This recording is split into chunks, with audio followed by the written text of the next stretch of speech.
नमस्ते गाइस। आज का जो टॉपिक रहेगा वो महत्वपूर्ण टॉपिक है। How can become financially and time freedomness in early ages. हम अपने जीवन के अंदर जल्दी से जल्दी पैसों के मामले में और टाइम के मामले में फ्री कैसे हो सकते हैं। क्यों कि अगर अगर आप जिंदगी के अंदर अगर बुढ़ापे तक आपके पास टाइम ही नहीं है और आपने पैसा भी नहीं कमाया है तो कोई मकसद नहीं रखता कि आप जिंदगी कैसी जी रहे हैं। तो दोस्तों, हो सके तो जितना जल्दी जिंदगी के अंदर सबसे जल्दी अर्ली रिटायरमेंट प्लान बनाए। उससे आप जिंदगी के अंदर जो आपके मन चाहे काम है, कहीं घूमना है, विदेश यात्रा, दुनिया के अंदर देश विदेश पूरा कहाँ घूमना है वो कर सकते हैं। आप अपने हॉबी के अनुसार से अपनी हॉबी पूरी कर सकते हैं। और अगर अपने फाइनेंशियली फ्री नहीं हुए, आप ओनली फॉर पैसा कमाने के चक्कर में ही रहे, तो क्या होगा, एक एज आके कहीं ना कहीं आपको रुकना पड़ेगा। और फिर ना तो आपके पास स्वास्थ्य बचेगा, ना आप अपने मन इच्छा के हिसाब से कुछ काम कर पाएंगे। अगर आपने कुछ पैसा जोड़ भी लिया तो उसका कोई बहुत बड़ा मायने नहीं रहेगा। इसलिए ऐसा प्लानिंग करें कि हम अपनी जिंदगी के अंदर जल्द से जल्द फाइनेंशियली फ्रीडम कैसे हो सकते हैं। तो उसका सबसे पहले मैं बताऊंगा इनकम और एक्सपेंसेस। एक चार्ट बनाए जिसके अंदर आप कितना कमाते हैं, चाहे आप सर्विस करते हैं या फिर आप आपका खुद का छोटा मोटा बिजनेस है। लेकिन अगर आपने अपनी इनकम और खर्चों का एक चार्ट नहीं बनाया तो हो सकता है कि आपके खर्चे आपकी इनकम से ऊपर चले जाए और आपको लगता है कि आप हम लोग लाखों रुपए कमा रहे हैं, लेकिन वो लाखों कमा रहे हैं और लाखों से ऊपर खर्च कर रहे हैं, तो उसका कोई मकसद नहीं रहेगा। पहले इनकम और आपके खर्चे उनका आपको मिलान करना बहुत ही जरूरी है।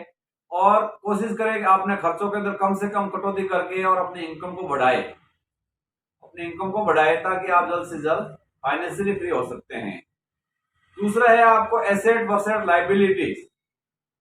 आप क्या खरीदते हैं उस पर डिपेंडेड है, आप एसेट बनाते हैं या आप लाइबिलिटीज बनाते हैं। इसको अपन सरल भाषा में समझ लेते हैं कि आप संपत्ति बना रहे हैं या आप खर्चा बढ़ाने वाली चीजें बढ़ा रहे हैं। सिंपल सी बात है कि जिस एसेट उसको कहते हैं जो आपके जेब के अंदर पैसे डाले, और लाइबिलिटी उसको कहते हैं जो आपकी जेब से पैसे निकाले। अगर आपने बहुत बड़ी कार ले ली है, कार लेना वगैरह मैं किसी को मना नहीं करूंगा कि कार मत लो, लेकिन जस्ट मैं इसे बोलूंगा कि ये खिलौने खरीदने जैसा काम है। छोटे बच्चे थे तब हम लोग खिलौनों से खेलते थे, छोटी छोटी कार, छोटे छोटे घर खिलौने होते थे और उसके लिए लड़ते झगड़ते थे। बड़े हो गए तो खिलौने बड़े हो गए, बड़ा घर ले लिया, बड़ी गाड़ी ले ली, ये खिलौना है। और ये खिलौने आपको ज्यादा दिन तक खुश नहीं रख सकते। अगर आपने बहुत बड़ी कार ले ली है, दिखावे के रूप में बहुत बड़ी कार ले ली है, लोगों के अंदर इंप्रेशन जमाने के लिए कार ले ली है, और फिर उस कार की बहुत बड़ी बड़ी ईएमआई आ रही है, फिर वो आपके बीपी और आपका हाई ब्लड प्रेशर बढ़ा रही है, तो वो कार आपको जिंदगी के अंदर कोई सुकून नहीं दे रही है, तो वो आपके लिए और आपके जेब से बहुत बड़ी बड़ी रकम रोज के रोज निकाल के लेके जा रही है, तो वो आपकी सबसे बड़ी लाइबिलिटीज है। घर घर हर किसी का अपना घर का सपना रहता है और घर लेना ही चाहिए मैं कहूंगा। लेकिन आपने दिखावे के अंदर आपकी इनकम से कई गुना बड़ा घर ले लिया है और आपकी जितनी भी इनकम होती है वो पूरी की पूरी ईएमआई के अंदर चली जाती है और आप कुछ बचत नहीं कर पा रहे हैं। और उस घर की 30-30 साल तक ईएमआई चलती है और आखिर में जब 30 साल के बाद में उस घर के अंदर आप है ना डबल से भी ज्यादा पैसा भर देते हैं और उस घर की कीमत भी कम हो जाती है, तो वो घर भी आपको खुश नहीं कर सकता है।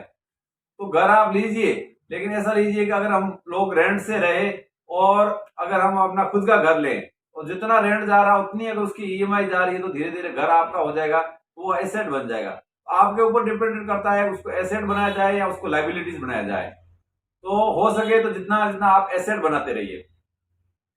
आप कितना ही पैसा कमाइए, लेकिन आपने अगर कंपाउंडिंग की ताकत को नहीं समझा है तो आप बहुत बड़े अमीर कभी नहीं बन सकते। बहुत से लोग बहुत पैसा कमाते हैं, बहुत बड़ा बड़ा बिजनेस होता है और वो अर्थ से फर्श तक आ जाते हैं। उसका सबसे मेन रीजन ये होता है कि उनके खर्चों और इनकम का जो मिलान होता है उसके अंदर उनका ध्यान नहीं रहता और कहीं न कहीं वो एक कर्ज भी ले लेते हैं। तो ये मैं आपको पॉइंट बताऊंगा पांचवा कि जितना हो सके कर्ज से बचे। जिंदगी के अंदर हम सब लोग कहीं न कहीं इन्वेस्टमेंट करते हैं तो डेट फ्री कंपनी देखते हैं जिसके ऊपर कर्ज ना के बराबर हो। तो लोग अगर आप कर्ज लेंगे तो उस कर्ज का इंटरेस्ट भरते भरते, बैंकों को ब्याज भरते भरते, गाड़ी है तो गाड़ी की ईएमआई भरते भरते, घर है तो उसकी ईएमआई का बहुत बड़ा कर्जा भरते भरते, आप कहीं न कहीं आपकी जो पूंजी आप जो कमा रहे हैं वो आप बैंकों को सुपुर्द कर देंगे, या किसी से आपने ब्याज से लिया है तो उसको सुपुर्द कर देंगे, तो आप बहुत बड़े अमीर नहीं बन सकते। हो सके उतना उसको कर्ज को अवॉइड करने की कोशिश करें। और अगर आपको बहुत बड़ा अमीर बनना है तो कंपाउंडिंग की ताकत को पहले समझ लीजिए। कंपाउंडिंग क्या होता है कि एक नॉर्मल जॉब करने वाला व्यक्ति भी बहुत बड़ा जिंदगी के अंदर अमीर बन सकता है, जॉब करने वाला व्यक्ति। और अगर आपके घर के अंदर नया बच्चा बच्ची कोई पैदा हुआ है तो उसको आप करोड़पति बनाने की प्लानिंग शुरू कर दीजिए। उसके लिए कंपाउंडिंग स्कीम है कि अगर आप महीने का 1500 रुपये भी आप अच्छे अच्छे म्यूचुअल फंडों के अंदर जमा करते हैं, 2 या 3 म्यूचुअल फंड में 500 रुपये जमा करते हैं, और हर साल उसका 10% 15% बढ़ाए, जैसे आपकी इनकम बढ़ती है वैसे बढ़ाए। 1500 रुपये, फिर 2000 रुपये, 2100 रुपये, 1700 रुपये, 2000 रुपये, ऐसे करते करते भी अगर आप बढ़ाते हैं तो 25 साल के अंदर बच्चे के पास 1 करोड़ से ऊपर की संपत्ति हो जाती है। और कंपाउंडिंग स्कीम में वो बच्चा 1500 रुपये कब खत्म हो जाते हैं, आप कहीं पे भी खर्च करते थे। अगर महीने के अंदर 3 बार अगर आप होटल में खाना खा के आ जाते हैं तो 1500 रुपये आपके खर्च हो जाते हैं, आप उस पर ध्यान नहीं देते। लेकिन ये बहुत ही मीठा खर्चा रहता है। इस खर्चे की वजह से आप जिंदगी के अंदर जो आपका गोल रहता है वो गोल अचीव कहीं कहीं नहीं कर पाते। तो दोस्तों, इसमें क्या करना है, आपको मेन चीज किस चीज पे ध्यान रखना है कि फ्यूचर के लिए प्लानिंग जरूर करके रखें।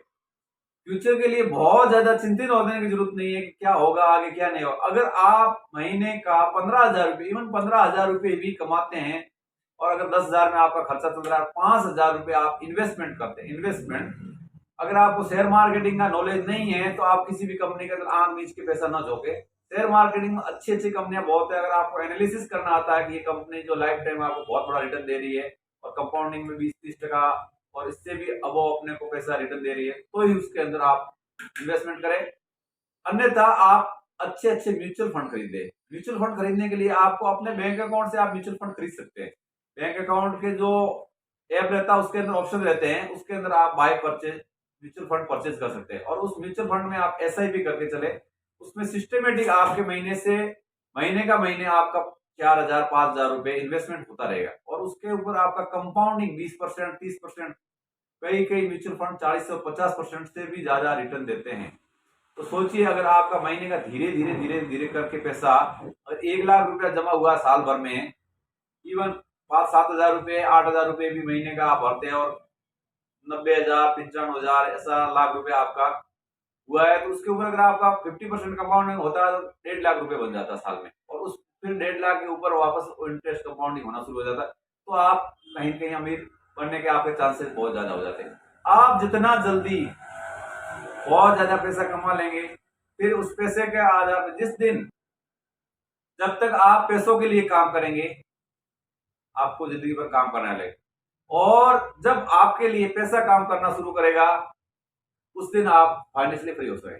जब आपका पैसा काम करेगा तब आपके पास टाइम भी टाइम रहेगा, क्योंकि आपका पैसा आपको पैसा कमा के दे रहा है, और आप दुनिया के किसी कोने में घूम फिर के आ सकते हैं। अपने हेल्थ को अच्छा बनाते रखते हुए आप अपनी लाइफ को बेहतर बनाने के लिए कंपाउंडिंग भी सोचे, अपने खर्चों को कम से कम करें, अपनी लाइबिलिटीज को न बढ़ाएं, और एक टेंशन फ्री लाइफ जिए। क्यों कि ये मनुष्य जीवन आपको बार बार मिलने वाला नहीं है। दोस्तों, इसको बेटर बेटर एंड बेटर कितना बेस्ट बना सकते हैं ये आपके ऊपर डिपेंडेंट है। तो दोस्तों, ऐसा ही अमेजिंग वीडियो पाने के लिए मेरे channel Harish Krishna universal legend को लाइक शेयर एंड सब्सक्राइब जरूर करें। मिलते हैं नेक्स्ट वीडियो में।